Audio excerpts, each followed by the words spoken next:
You ask Tiger to solve. This deals with linear equations with one unknown. The final result is x equals 5/6. Let's solve it step by step. Simplify the expression. Find the greatest common factor of the numerator and denominator. Factor out and cancel the greatest common factor.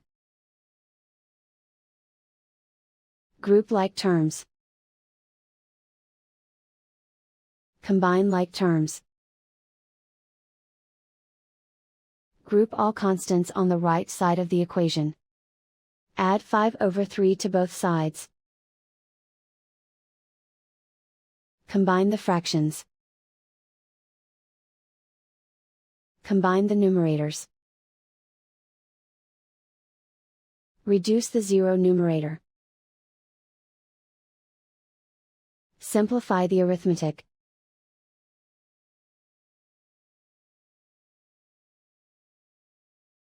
Isolate the x.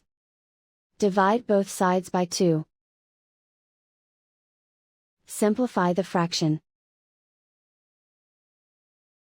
Simplify the arithmetic.